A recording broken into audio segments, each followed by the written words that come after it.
Welcome to the Esports Mastery Series. We're here at the Bond University Esports Hub. I'm Lisa. My name is Brendan from the Chiefs Esports Club, and we're joined today by Lachlan, aka LBP. He is the head coach of Chiefs Esports Rocket League. He's also a sports and exercise scientist and host of the Mind Clickers podcast about esports performance. Thanks for joining us, Lachlan. No, happy to be here. Happy to get into it and happy to chat about everything esports performance. Yeah, so we've had a few questions come in from our audience that we just want to pick your brain about today. Yeah. So one that's come in on Twitter is for someone who hasn't started their, exercise journey, especially in esports and the importance of proper fitness in esports. Where would you suggest they begin? I know it's a pretty broad question. Yeah, no, for sure. I've definitely had a few players in the past that I've coached who have never really had much engagement with exercise from a physical perspective. So I think the most important thing is just starting slow. Getting engaged with something you like, whether that be going out for a walk or getting a friend, getting some sort of external motivator, I think is the most important thing to help maintain that as well. Whether that be a friend or whether it be a family member, helping to sort of create that motivation.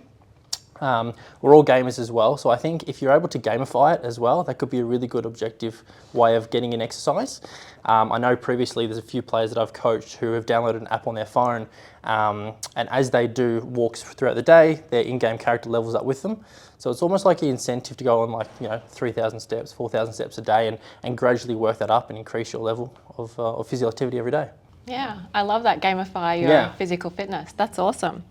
So this question from the audience is two parts. Yep. Are there certain muscles an esports player should focus on when training at the gym? And the second bit, what injuries do you see most in esports players? Yeah, they definitely go hand in hand. I think from a performance perspective, there probably wouldn't be any main muscles that I would target. It'd mainly be from an injury prevention perspective. These ones would probably be in terms of the most common injuries I've seen. Anything working the posterior chain, I think posture is a big one in esports, especially for players who are at home, hunched over with their shoulders sort of protruded inwards as well.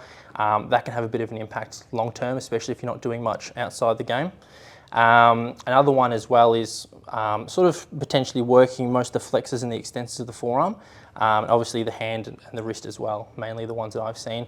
Another common injury that I've seen is eye injuries as well, mainly from gaming in a low lit room. So looking to increase the lighting in the room to try and help with that injury prevention is a long-term suggestion I have for sure. So speaking of injury prevention, obviously in the high end of esports, you can be sitting down, especially in tournaments, you can be sitting down for long periods of time. Yep. How often would you say someone should be stretching or getting up and having a walk around during these long gaming sessions? Yeah, my rule of thumb is usually 2 minutes for every 2 hours. But as gamers naturally, we're queuing up Rocket League, CSGO, Valorant, Dota, whatever the game is, we're entering queues, and that's a bit of wait time, that's downtime in the game. So I like to sort of promote that downtime, whether you're queuing to do a little bit of hand stretches, some gentle wrist ones, some normal hand ones as well can be implemented. Another practice that I've used in the past is having almost like a stretchy ball on the desk. So if you're queuing up or if you're wanting to take a small break, grabbing that stretchy ball, just helping to release some of that joint tension you might build up over time as well from doing extended periods of gaming. But yeah, roughly 2 minutes for every 2 hours. I guess switching gears a bit to nutrition, Yep. How important is proper nutrition when it comes to gaming? I think we can look at this from two different perspectives. I think if we look at this from a esports perspective, I think it's a lot more important that the player who's a professional player has some sort of underlying obligation to look after their nutrition, especially because of the positive cognitive benefits that we can get from nutrition. If you're looking at it from a game perspective, I still think it is important to address. There are small things you can do, whether it be aiming to have a couple of litres of water a day or having some nuts and berries in your desk. Just a small outlook at what you can do to help be a bit more mindful in terms of what you're eating. But yeah, I definitely think that there should be some sort of level towards addressing nutrition because the better that we eat, the better that we play. Yeah, totally. So if there was one thing you could force players to do that would be a positive benefit, whether it be cold showers or getting a full night's sleep, if there was one thing that you would say that probably gives the most improvement out of anything to players, what do you think it would be?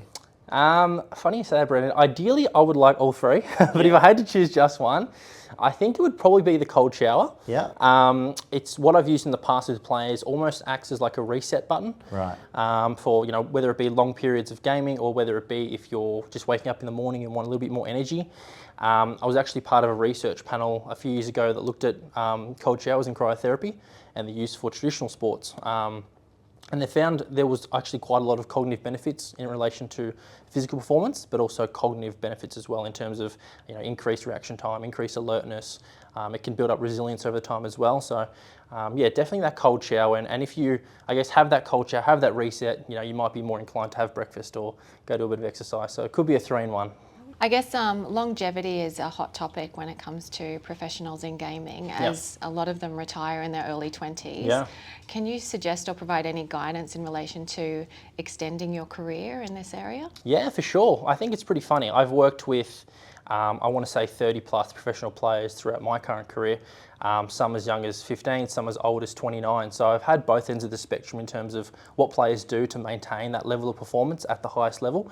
And yeah, you're right. There is, some games where we have 22-year-olds retiring. That's really not common in traditional sports. So I think looking at a holistic mindset, I think is the most important thing to do.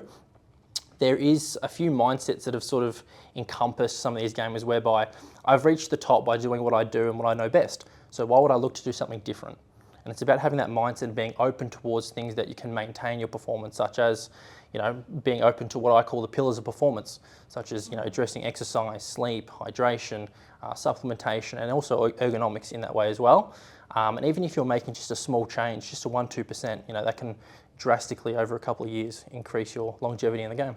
I do have one question as well, just in relation to your career path.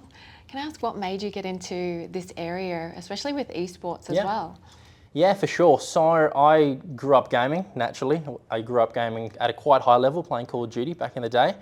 I was also always interested in traditional sports. So I initially pursued a Bachelor of Sport and Exercise Science with the goal of getting into traditional sports and pursuing that as my professional pathway. After that, I sort of wanted to look more towards the cognitive side, almost like the sports psychology side of traditional sports, and I did a postgraduate in rehabilitation counselling with a focus of athlete mental health.